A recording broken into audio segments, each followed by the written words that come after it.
Hi,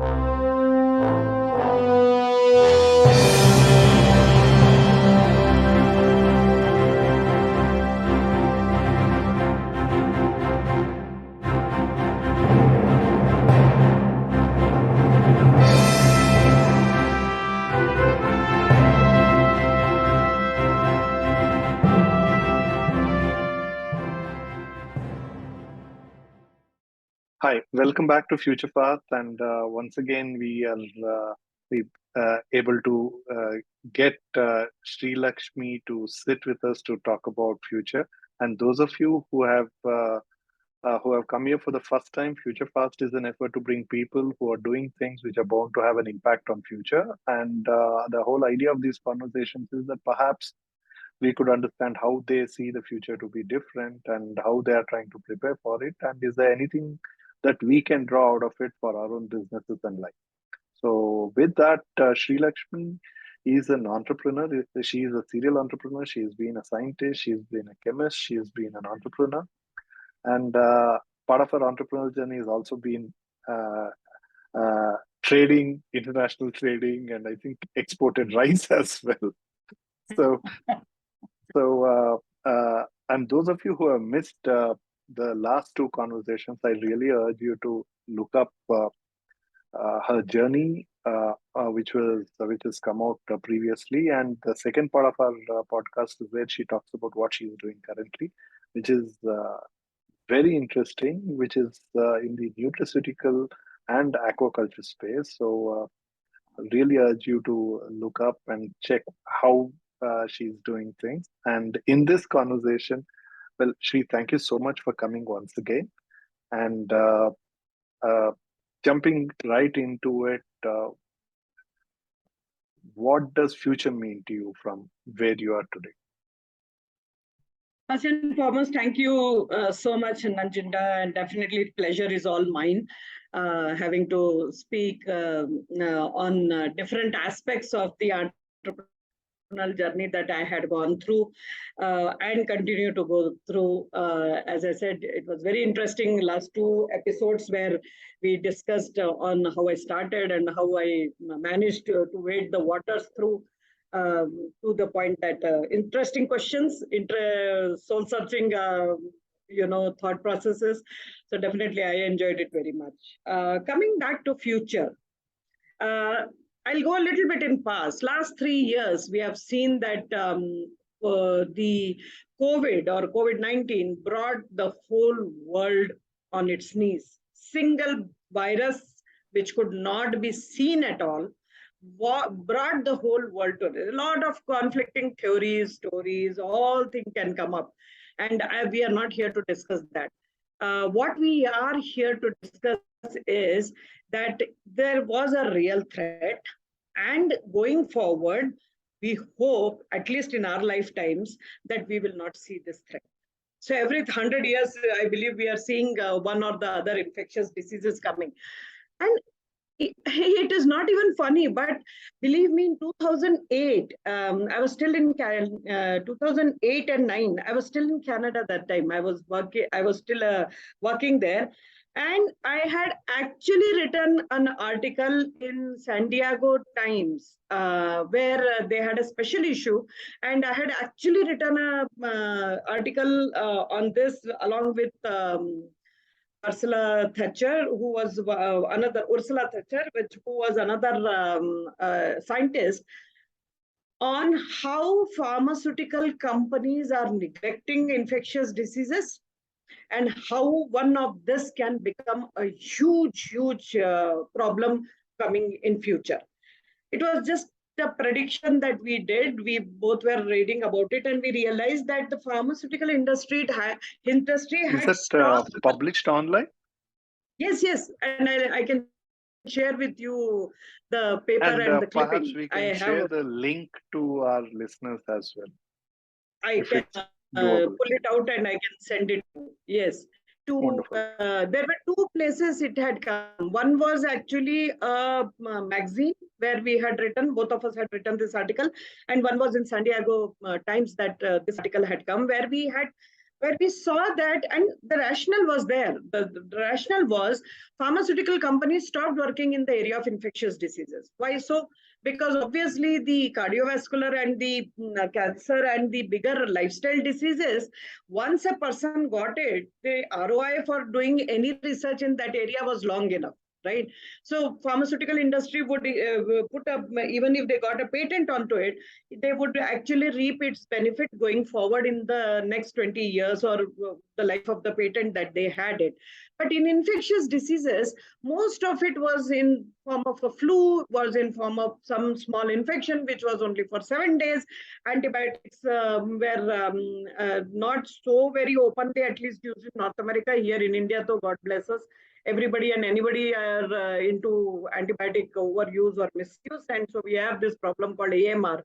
And that was the time, 2008-9 was the time that we had predicted that we are asking for a very big problem coming in. We are not addressing this because the ROI to the pharmaceutical companies for 7 days of flu and making medicines or doing any IP would not get them back that ROI. Plus, people also, the moment the infection came down, people also halfway they left taking the medicines. And actually, that created a bigger problem because now we have a huge nuisance of antimicrobial resistance, which is literally looming on our face right now. So, from there to what we are today, when COVID happened, every single thing that we discussed with each other as scientists came right in front of us that this is exactly how we had predicted. And we were grappling with losing life, losing livelihood, losing everything. All we did was just, isolate ourselves so that we can we can just be alive actually through COVID. Until vaccines came, we all just wanted to be alive.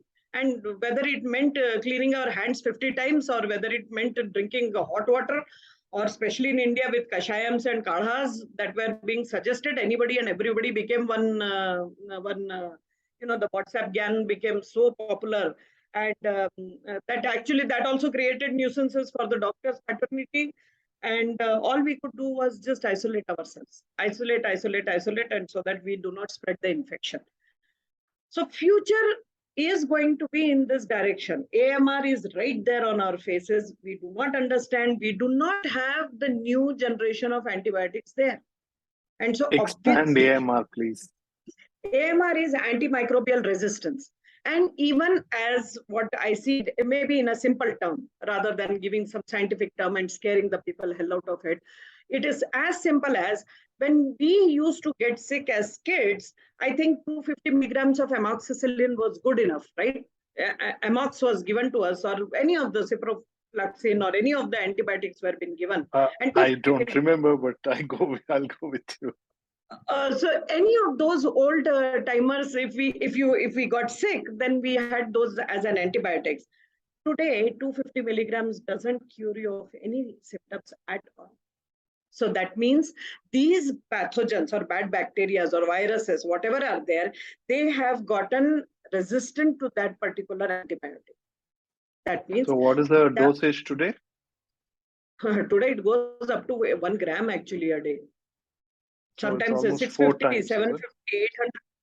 Yeah, so you never know depending on what infection you have.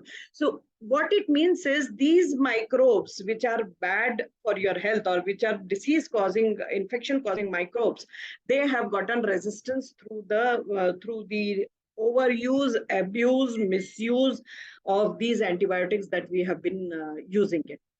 And the worst is we do not have anything coming up in near future either. So this is where the scary situation is coming, that we have to go back. Even if I want to go back and start doing some research, some basic research, it will take some time for us before we can come up with some answers. Sad enough, even tuberculosis has come back. We did not hear in between tuberculosis at all, thinking that it has been quite a few years actually. Correct. And now we are seeing tuberculosis in a very different format. It is not just about lungs, it's going in bones, it's going in various places. So more and more infectious diseases that we were wanting not to think about because of our And nothing wrong. I come from pharmaceutical industry and I know for a drug to come out in the market, it is used to be minimum of 18 years and $1.8 billion. Nice to talk about that. I want to be a researcher in this field and I want to help the world survive. It's only few who can do it, because that kind of neither the time you can afford, nor the money that you can afford, and it's a high risk, you know. So not necessarily that it will actually be successfully there. So this is where only it has been left to. These areas have been neglected. Diseases, rare diseases, infectious diseases have been left to more of a. In fact, AstraZeneca used to do a lot of CSR activity by doing this. The Bangalore office, Bangalore lab was only doing that part. So more and more we have to understand, going in the future, we will be having these new diseases coming in. And again, it brings me back to the same concept which I spoke to you last time also, that we cannot think that in isolation, I'll take, as a human species, I'm an evolved species, I'll be able to take care of myself only and I'll not take care of the rest of the things. It doesn't work like that. So more and more, I think so, we will have to work on both infectious diseases as well as on the One Health system, wherein the One Health will allow us to understand holistically the overall nature of what is the infection coming from, where it is coming from, and how we can prevent it. So, but today, Shri, the holistic is more of a reference to multiple different approaches to health, right? As in, holistic is looked at your Ayush. That whole of Ayush effort is looked at from holistic. So, in that context, how do you see it? even that context, if I have to see, there is nothing wrong with practicing with Ayurvedic medicines. The only Ayush has problem all that streams, right? Ayurvedic, homeopathy, everything, and the Greek, yes, Unani. the Unani and the this Ayurvedic, Unani, as well as the the third one. But what I'm trying to say is, those things is not something that we did not know about. The problem with, scientifically, if I have to talk to you, the problem with all of these things was, when you say holistically, they work more in symbiosis. When you go to an Ayurvedacharya, he doesn't give you one single thing. He mixes, matches with few things, which will enhance the activity of that particular medicine, or which will take away the side effect of the other medicine. And they go and touch base with the core of the problem. They have their ways of deciding it. There's a kapha and there is a vata and there is a pitta, and based on that they decide it. It doesn't gel with the regular allopathic medicines. But until and unless you understand where the source of the problem is, how much ever you do with allopathy, and which is pharmaceutical, small molecules or big molecules that we call, it's not going to cure the problem. It's just going to increase the lifespan of the person with a little bit of dignity of living, but not really cure, or reducing the symptoms, but not really curing any basic core of the molecule, core of the problem that So, you what have. according to you should be done then? Where do you think it should be? Let's More say starting from a policy level. At a policy level, what do you think people should be doing? Have you tried making any recommendations on this side? Have you written to any bureaucrat or I ministry? I think we are already doing it. At least this leadership has understood, and they are proactively doing it. Suddenly now yoga has become the talk of the town, right? Now, we have been doing yogas for decades, thousands of years or beyond that. But now suddenly it has become the mainstream. Same way, proactive health is more important than reactive health. And for proactive health, you will have to understand how to take care of your health. If anything good COVID did was, people suddenly became very, very conscious about having good health, because the people whom we lost, generally they had comorbidity. They had either BP or they had sugar or they had some other thing, and so their body could not actually deal with the amount of toxins that virus was pushing inside the system, and that's why they actually lost weight. Okay, so more and more people are becoming conscious that unless and until we take care of our health ourselves, nothing is going to happen. We're going back and taking some other products is not going to happen. And I think the current leadership has taken, or the policymakers are doing it to large extent. They are trying to propagate it. They are trying to promote it. How much it, and people also are willing to take this thing in their hand and trying to change their lifestyles. But it is going to take some time. It is not Right. something that will Right. happen immediately. And I think personally, in this whole scenario, not because I come from probiotics, but in this whole scenario, if you just went back, a little back or step back and saw how probiotics has been an integral part of your system, you will find most of these things starts from the gut. We have been told not from now, from ages, whether it was that your gut was your actually second brain, and that's why the feeling that is why the talk called gut feeling. How much ever whatever you may say, scientifically it is proven that your gut is the only organ which is connected to your brain through a nerve called vagus nerve. The funny part, the gut has actually 70 to 80% of the neurotransmitters or the chemicals which make you happy. So you have serotonin and dopamine being made in your gut, and those chemicals actually 1/100th of a nanosecond keep communicating with your brain. And that's why it's as simple as that, that if you had a very good gut health, then we saw that we were able to fight the diseases much better. Through COVID also, if you see, the North American or the European population got battered in COVID. One way to look at it is, oh, no, our media was not allowed to. Hey, no, that is not the truth. The truth was that the next door uncles and aunts or the friends or their families or their children also did not die so spontaneously like flies, what we saw it in those countries.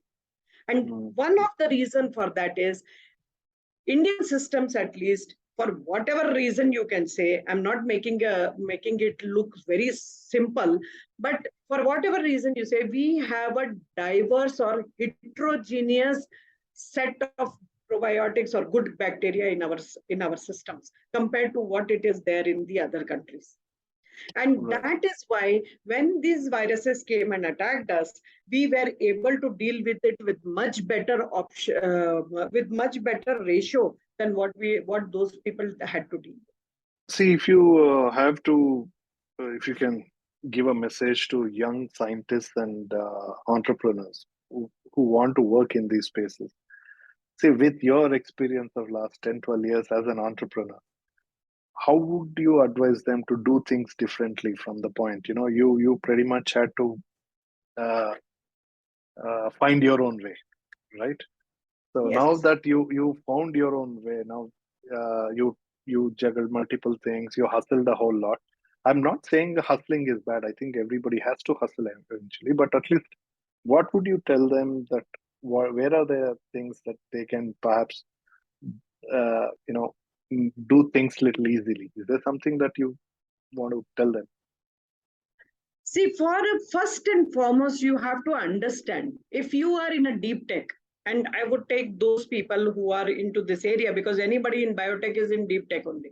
And obviously, as I said earlier, also, you would need some investment initially itself to even dream that you want to do something, no? Let alone that you will be successful or non successful. So what, you advise them to work somewhere and save up some money and then come in? No, no, no, no. I'm not saying that way. There is, if anything, if not now in this country, then you will not find a space anywhere in the world to be an entrepreneur. Let me tell you this much. If you want to be an entrepreneur, this might be the best time in your life and a place like India to be an entrepreneur. Government is doing enormous amount of things. And I don't see any reason why people should crib about that so and so thing is not there or that is not there. Really, I'm telling you, so many opportunities you will never get in any part of the world what you are getting right now in India. Now, what do you want to do? When you take a technology or when you are developing a technology, there is a method to that madness.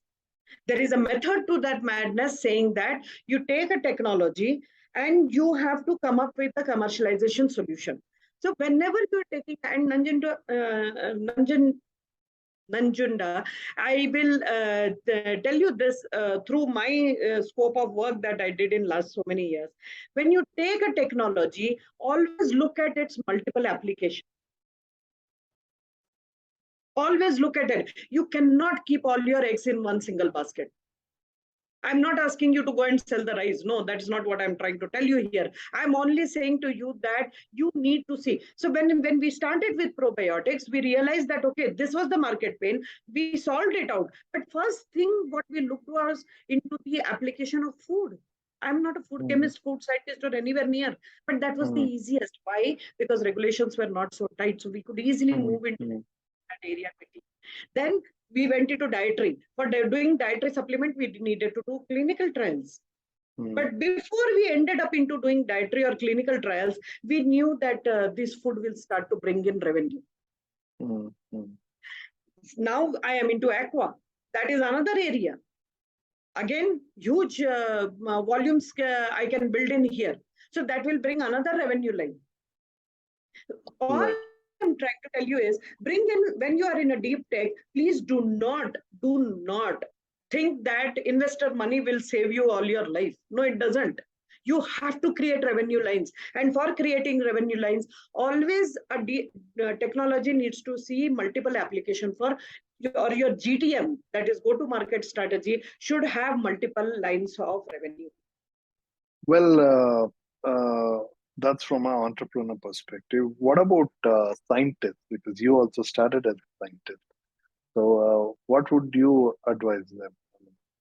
For scientists, gone are those days where we could just do science and publish it and be done with it.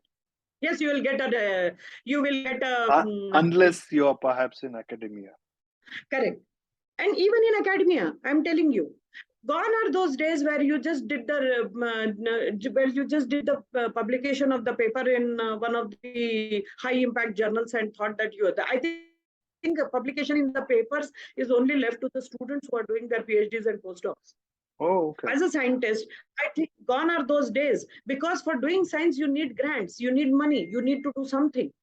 And that is the biggest, and I think you will appreciate it, because if anything I had learned from that from the North American culture was each university, and this should be, I think, for when you asked me about the policy that needs to be done, I think each university and each institute which is creating these scientists and literally spewing out engineers and doctors and medical professionals or the scientist professionals, we should have something called TechCom cell in each university. What council? Sorry? Technology commercialization cell. Okay. Each of your research, if you had to do, and this is how it works in US and Canada or Europe that I had seen very close. Shri, to be fair, see, I have seen such departments or cells, if you will, in some very large institutions in India. And Yes. I've come across those being headed by one of the retired professors from the same research institute heading it. And in one instance where I was asked by one of the department folks to help them with doing a patent, we discussed about possible use cases, and I went and got a small medium company to come forward to buy it. I told them that this is a great thing to fit into you. Take this IP, license it. And almost a few months, nothing moved. They were internally squabbling. Why did an outsider had to be brought in to do this? So they didn't see the point that there is somebody willing to put the money on the table to take that IP. So I think the concern is not that they don't have, they have, but concern is such that one, people who run those things don't have a outside view. Like, see, I was bringing an external view. For me, I'm tuned to, being an entrepreneur, I'm tuned to what is the solution, Correct. right? So you tell me this is the what this IP does, and you say these are the things it can solve. Automatically, my head starts thinking that okay, the similar things where else it can work, Correct. right? But unfortunately, the people who run it, they manage the documentation part of it, Correct. but they are not going out and saying that listen, it can also be employed in these sectors, so it can be opportunity for you. And also, I am initially they used to address me as doctor because they take it for granted if you're walking around inside such campuses you need to be what a PhD or such, which I am not. So when they realize I'm not, then what am I doing there? Why are you here, sort? I mean, they don't ask me. It's almost like hear that. Typical Indian mentality. And As I'm then, with you, so I'll not since let I'm you not go. one, then immediately it is like, why is he entertained here? He's not competent to understand because I don't understand research. I'm not been a researcher. So why is such a person doing this kind of thing? So True. it's a, So maybe we should start from the Indian Institute of Managements, where we need to have these courses called technology commercialization, so that these deep techs can be taken care of. And then tech comes in each of these institutes and in this thing. And I agree with you 100%. I, I, I, I think there was an effort made. I think there was an effort made. Some of these research institutes, a few of them, even signed some MOUs with IMC. I come from IM Bangalore, so I am aware that IM Bangalore also had signed something. But I'm not sure how much of commercialization has taken place other than MOU being signed. Yeah. So I mean, as I said, when we before we started, there are things which are ready, but it's just the mindset which needs to change. And I also grew up in this country, and I also did. It's only that in between phase I had an exposure to the West, and when I want to bring it back here, suddenly now there is a way. When I tell them, they say this is all nice to talk, but it doesn't oh, happen. I must. Sorry, this conversation guy reminded me. I will connect you to this gentleman who lives in Mysore. He is Hmm. associated with a large institute, and that gentleman had started a business of IP commercialization. Okay, So interesting. he was telling me that he had at some time signed up some 350 to 400 IPs for commercializing. Oh, okay, interesting. It would So really Uh, so meet I him. think maybe eventually, unfortunately, he exited that and he moved into academia and such. But I think it may be worthwhile. He also comes from industry. He taught. He worked for over a decade in the industry. Then he saw this as an opportunity area. So because he was building some IP, so and True. he started this, and then he moved to academia once again. So I think maybe it's worthwhile talking to him and finding out is there a way we can create a much smoother machinery which can commercialize IP. I think so. There needs to be little work done in this area, because we have CFTRIs and the DFRLs and the university and the JSS and the other colleges and establishment giving out research. And where is that research ending up? Nowhere. No, no. See, to be fair, CFTRI has commercialized whole lot of technology. Yes. The success of MTR is a lot of it can be credited to CFTRI, right? Even At Amul, least for I'm that talking matter. about the MTR food business, which No, is no, now even owned by. Amul milk was that in powder form was done at CFTRI. How many Oh, of is us that know right? that? Oh, Yeah, I how didn't know many of that us one. know that? Okay. No, so CFTRI has done a lot of technologies and have been closely associated with CFTRI, but I unfortunately, it's not skewed the number of companies it should have. yeah, I agree with you. In fact, most of these successes are driven to maybe Mr. Kurian in Amul or Mr. Maya in MTR. These people were far more proactive and went in more aggressively. They went to CFTRI and tried to take things out. So it has not been as proactive from an institution point of view. Yeah. True. And so that's why I feel personally that if we have these TechCom cells might be helpful for bringing out all our research into a product. Not necessarily a researcher can become an industry person or an entrepreneur, but that also option is there. And tell me, this has been a practice. Most of these institutes, which are big Ivy League institutes in those countries outside India, they all have these professors who have a small company. They all have these professors who are taking their research and trying to convert it into or out licensing it to them. 33% of that revenue, whatever out licensing thing, goes back to the university. At least in University of Alberta, it used to be like that. But at least 66% there is a possibility, that you are coming up with a new product out there or a new technology out there. So my logic is that I think the future, at least in deep tech, we need to have these kind of communications. ISC is doing a very beautiful job right now. There are other institutes who are also doing similar kind of hardcore research, which can be converted to commercialization thing. In fact, as you rightly said, even CFTRI is doing to a large extent. But But I it think has we not also been. have few private research institutes have come up, right? Yes, Your Biocon started a cancer research foundation, which is not just treatment; they are yes, also doing a lot of research absolutely. efforts there. So, it's not Absolutely. as bad. There are things coming up, but from your No, no, perspective, no. no, it's not enough. No, no, it is not bad. And the reason is simple. The reason is collaboration is the way to go in the future. There is no way that single handedly, from the start to the end, I will be able to do everything myself. It is Oh, not well, possible. this One, is where I was telling you about C Camp, Dr. Ravi. Uh, he yes, is actually putting in an effort in trying to bring together engineering colleges and medical colleges to collaboratively do research. Because if you want to come up yes, with any of the medical devices or solving some problem which involves any amount of engineering effort, so medical doctors, are professionals.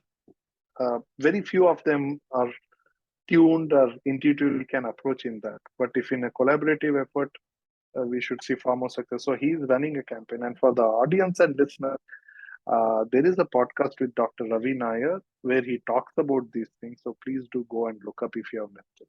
Yeah, please continue. so that the collaboration will be the way forward. I mean, just see how we could bring out some vaccine things. One was, yes, we had people, Bharat Biotech, who was doing it here, and we will continue to get because the whole machinery, the government as well as the international machinery was behind us. But again, the other one which was done at SIL, that was a collaborative work. They did it there, the basic thing, and they shifted to India and said, hey, you let us make it in bulk and let's save the world. So going forward, it is as simple as that we have to work in the collaboration, and the more we work in collaboration, the better it is, because we will be able to bring out impactful technologies and impactful products at the early end. Plus, the risk factor also is diluted, Correct. so that the Risk is failures also are less. distributed. Risk is also Yes, distributed. So yes. the So likelihood of one company collapsing is reduced because risk is borne by multiple players. absolutely. And that's why we will see some real good things coming out much faster, much better. Correct. I see future more and more people relying on both the scientists who are here, the entrepreneurs who are here, the grads, the business grads who are available. So more and more, as India goes within and outside, more and more collaboration comes together. I think we will see a beautiful synergies, and which will make impactful products coming out. So future looks to me very, very bright, as long as we understand what is the requirement and how we mold, and we entrepreneurs are known for it. And especially in India, we call it jugaad, not a great word, but somehow or the other, we will find a way to get the answer for a problem. I don't think we sit and crib and cry. True. Well, I have been a proponent of distributed economy model, but never have been so confident from a point of monetizing it, because earlier it was almost in the lines of being very socialistic approach. But today I also bring in tokenization to it, so monetization has become far more. So I'll share those papers with you what I've written on that.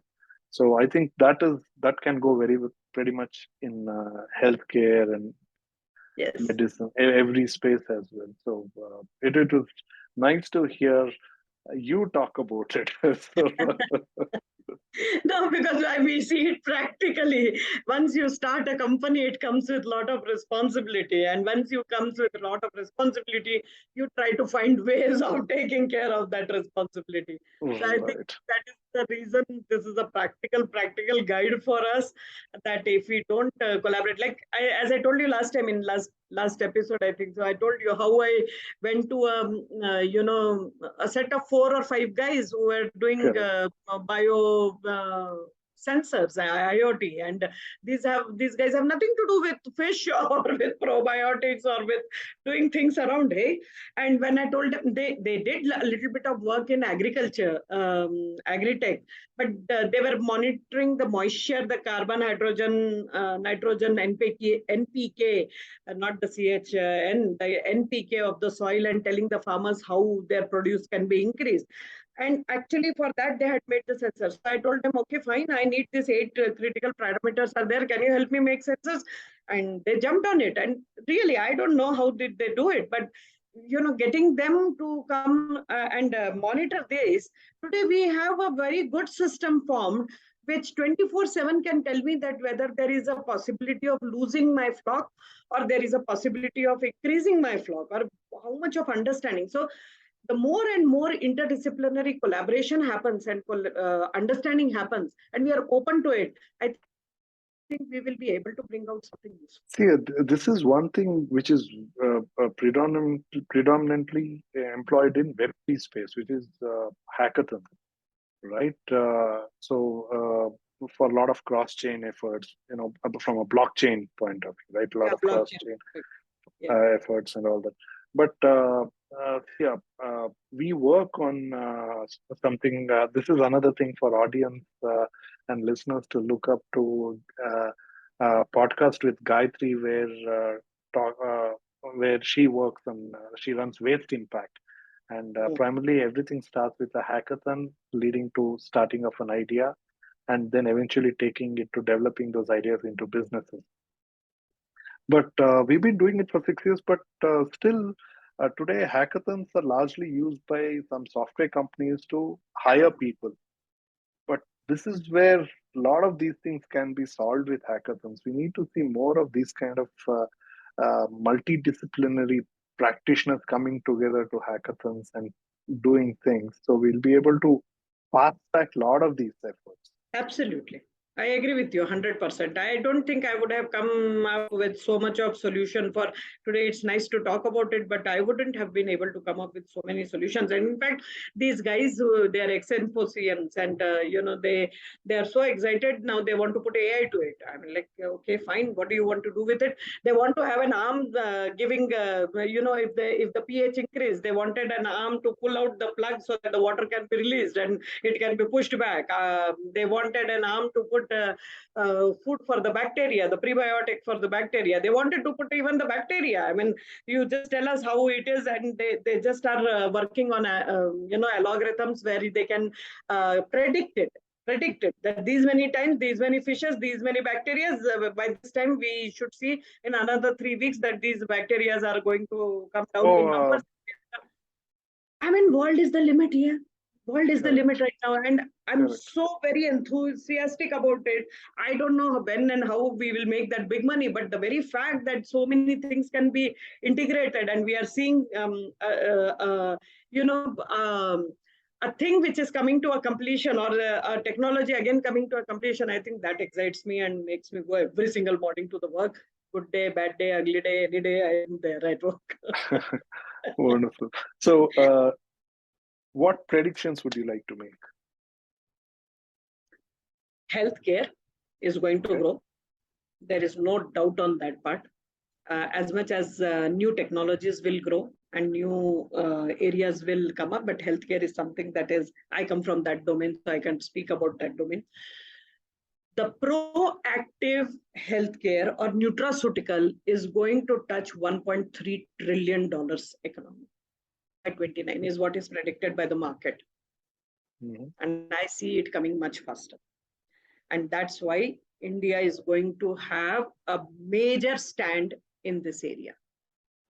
See, where did we get all these great small molecules or pharmaceutical molecules? Everything came either from animal source, plant source, which is called natural product chemistry, or it came from the sea, from the ocean source.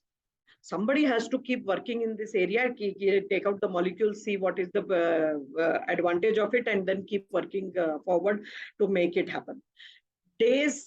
With all the other technologies which are developing, I think this will shorten out, and going forward, we will have much better systems in place. I'm very hopeful for that we will have much better, and hoping that we will not see another pandemic at all. There are a lot of work which is going on parallelly from the research fraternity as well as from the government policymakers, because we all have realized that last 3 years did not take us, has pushed us back for a long time, and we lost a lot of good people. We lost lives, which is not accepted. Had it been when it happened earlier, we accepted it, because that time the science was not so immersed. But now happening, I think. But see, I see, if you look at the history, all these wars and pandemics, if it pushes us one step back, we come 2 steps forward. It has to. It has to, because we all wake up and we say, okay, fine, this is what happened. Now let us just try and take it. But just see, even these viruses and bacteria are getting smarter than what it was. And in fact, the COVID was just like a virus, and you saw only a ball which had spikes all over, right? And you said, okay, this is a bad thing. This virus has actually impressed me enough. This virus actually finds an ACE inhibitor, and how you put a charger to your phone, it just goes and docks on it when the immunity is less, and derives all the energy from that cell. And what it did was it multiplied much faster. In 12 hours, it had to multiply. It multiplied much faster. So the first 3 days, your body was feeling kuch galat hai, kuch not working properly. But we didn't find what was not working properly. So the defense army, which is there in your body, was going and looking for which is this foreign object which is creating problems. But they couldn't figure it out what it was. And the virus would just simply multiply and dump all the toxins in your bloodstream. The third day, your inside army found out, oh, this is what is creating, and they started fighting this virus. What it does, it detox itself and goes and sits in one corner, just like a ball. Now what happens? Because your immunity is strong and you are able to fight it out. So it waits to immunity to go down, so it comes down. And if your immunity is not coming down, it is not sitting there quietly saying that, Acha, when the immunity comes down, I'll go and attack this body again. By that time, it is changing form further. Not just form, since it has multiplied by sneezing and by speaking, it is going to the other body where it is actually talking and trying to see. So just see the smartness of that virus. If you don't feel, like for me, it was more like a substance to look at rather than getting emotionally involved. But I haven't seen a virus or a bacteria doing this kind of thing. But it's an amazing intelligent system if you can actually build a network with that kind of an intelligence. Correct. I think we will have far more effective and efficient communication system, and probably solving problems, right? Building solutions for these kind of problems becomes much more easier. Yes, absolutely. And so you have to understand that as much as we want to evolve, the other things are also evolving. Even though it is a single cell organism, it is not something as evolved as what we are and we are talking about it. But even they are evolving, and each time they evolve, we have to keep going one step ahead of them so that we know where we can control it and not really have what we had just a few years, last 3 years. All I'm saying it is future is good as long as we understand we have to have a flexibility, we have to have collaborations working very, very high, and without having to think about just the monetary gains, and you will get monetary gains. It is not that you will not, it's only at what cost. So, who do you think are the people across the globe who are doing things that are bound to impact the future?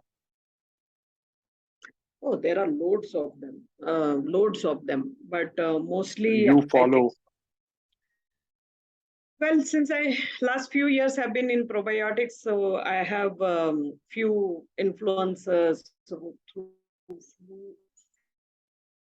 few researchers that I follow very closely. One such organization is the International Probiotic Association, which is very actively trying to bring in the importance of probiotics and why it should be taken. And believe me, it is more important for the North American group or the European group, because what happens is they do not have so many heterogeneous bacteria in their system.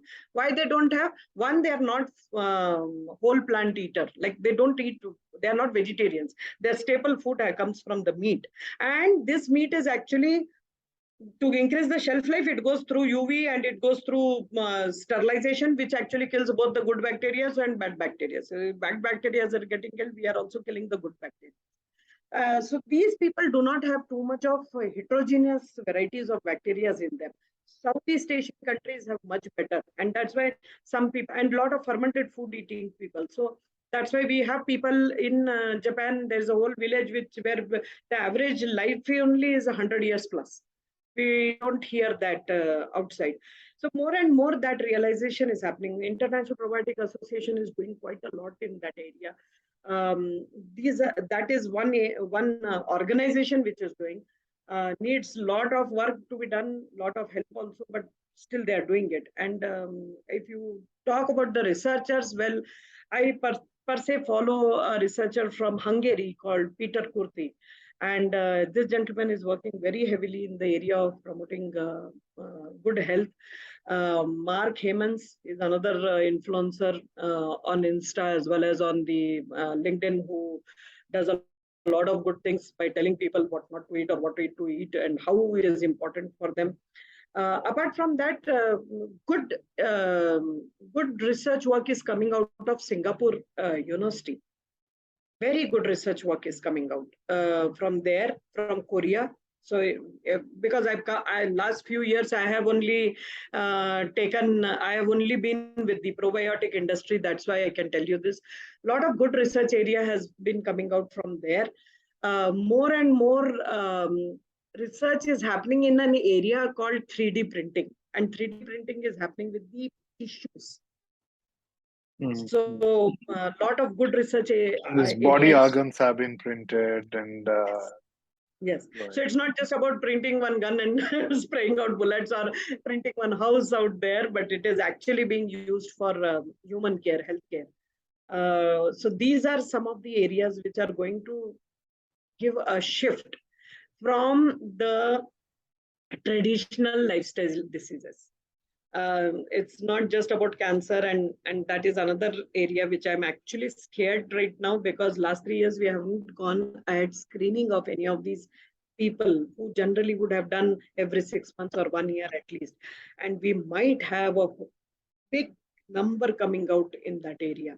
But nanochemistry, which is another area which is targeting cancer cells, tumor cells, precision nutrition, precision way of targeting tumor cells. So there's a whole lot of things which can come. But as I said, more and more interdisciplinary collaborations are needed. Otherwise, we will not be able to go with the pace with which problems are coming in. Well, as much as you identify the problems, you're also uh, talking about the solution at the same breath. So, right. So wonderful. Uh, Thank you so much. And also, perhaps, if you could share the links of people who are institutions you think are good to follow from this for those who are interested? Like you mentioned quite a few of it. Those links would also be good to share, Sure. and wonderful. More than happy Thank to you share it. so much. So, any shout out you want to give from this platform for the listeners? Of course, you kept talking collaborate, collaborate, collaborate, but do you want to give out any shout out from, and we can close? Three things. There couldn't be a better place, a country, time to be an entrepreneur than to be now in India. Lots of things are happening. It's for you how you want to make your life impactful.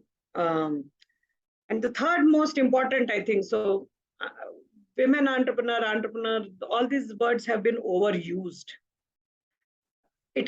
All you have to understand is you can become any alphabet between C and O. CEO, COO, CFO, CXO, CTO, any alphabet, whichever you want. But all of those come with a lot of responsibility of leadership.